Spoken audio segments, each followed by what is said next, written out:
பாரத பிரதமராக 3ஆம் முறையாக பதவியேற்க இருக்கின்ற திரு நரேந்திர மோடிஜி அவர்கள்தான் என்பதனை நான் இன்னைக்கு இதயமாக சொல்லிக்கொள்ள கடமைப்பட்டிருக்கிறேன். அந்த கூட்டணியில் இந்திய அளவில் பதிவு செய்யப்பட்ட கட்சிகள் இடம்பெற்றிருக்கிறது. அரசியல் ரீதியாக பதிவு செய்யப்பட்ட கட்சிகள் இணைந்திருக்கிறது. எதுவுமே இல்லாத நிராயுதபாணியாக நிற்கின்ற தொண்டர்களுடைய அனைத்து இந்திய அண்ணா திராவிட முன்னேற்ற கழகத்தின் தொண்டர்களின் உரிமையை காக்கின்ற குழுவாக செயல்பட்டுக் கொண்டிருக்கின்ற என்னை இன்றைக்கு மாண்புமிகு பாரத பிரதமர்கள் ஆதரித்து தேசிய ஜனநாயக கூட்டணியில் அங்கமாக இணைத்துக் கொண்டு அவர் நாடாளுமன்ற தேர்தலில் வெற்றி வேட்பாளராக நிற்க வேண்டிய இந்த ராமநாதபுரம் நாடாளுமன்ற தொகுதியை எனக்காக தந்திருக்கிறார். இந்த தொண்டனுக்காக தந்திருக்கிறார்கள். பெரியவர்களே, தாய்மார்களே, நான் 5 முறை சட்டமன்ற உறுப்பினராகவும்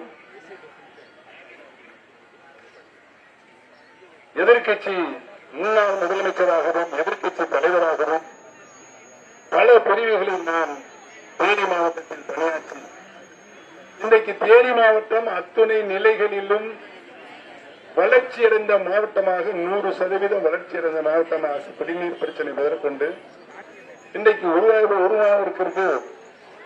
என்னுடைய மாண்புமிகு அம்மாவிடம் நேரடியாக கவனத்திற்கு எடுத்துச் சென்று அந்த பகுதியில் இன்றைக்கு அனைத்து கல்லூரிகளும் கொண்டு வந்து சேர்த்திருக்கிறோம்.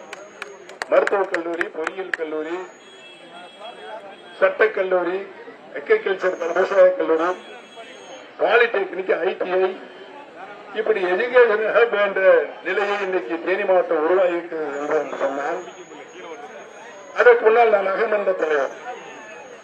இப்பொழுது நாடாளுமன்றத்துடைய வெற்றி வேட்பாளராக நம்முடைய நரேந்திர மோடிஜி ஐயா அவருடைய வெற்றி வேட்பாளராக தேர்தல் களத்திலே நிறுத்தப்பட்டிருக்கின்ற பெரியவர்களே, தாய்மார்களே, உங்களுடைய பொன்னான வாக்குகளை இந்த பலாபல சின்ன குலுக்கு சீட்டு போட்டுதான் எனக்கு வந்துச்சு. குலுக்கு சீட்டில் இந்த பலாபலத்தை தந்தது இறைவன். இறைவனாக மக்கள் சக்தியாக இன்றைக்கு நீங்கள் நின்று கொண்டிருக்கிறீர்கள். இந்த வெயிலையும் பொருட்படுத்தாமல் பெரியவர்களே, தாய்மார்களே, உங்களுடைய பொன்னான வாக்குகளை நம்முடைய வெற்றி சின்னமாக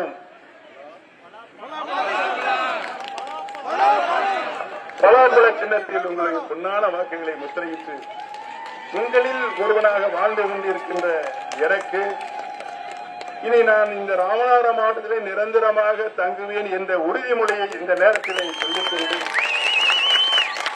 உங்களில் ஏற்கனவே தீர்க்க முடியாத பிரச்சனைகள் இனி அத்தனை வளர்ச்சி திட்டங்களும் என்னை தயார்படுத்திக் கொண்டு அந்த வளர்ச்சி திட்டங்களை உங்களுடைய தேவைகளை பூர்த்தி செய்வது ஒரு நல்ல நாடாளுமன்ற உறுப்பினராக செயல்படுவேன் என்ற உறுதிமொழியை இந்த நல்ல நேரத்திலே தெரிவித்துக் கொண்டு பெரியவர்களை, தாய்மார்கள், உங்களுடைய பொன்னான வாக்குகளை பலாச்சின்னத்தில் முத்திரையிட்டு என்னை மகத்தான மாபெரும் வெற்றியை பெற்றுத் தருமாறு உங்களை அன்போடு கேட்டு ராமேஸ்வரம் திருக்கோயிலுக்கு யாத்திரையாக வருகை தரும் பக்தர்களுக்கு ஹெலிகாப்டர் சர்வீஸ் சேவை அமைத்து தரப்படும் என்பதனையும் ஏற்கனவே சொல்லிவிட்டேன். ராமநாதபுரம் மாவட்டத்தில் புதிய விமான நிலையம் விரைவில் அமைவதற்கு மாண்புமிகு பாரத பிரதமர் நேரடியாக கவனத்தை கேட்டு செய்ய வேண்டும்.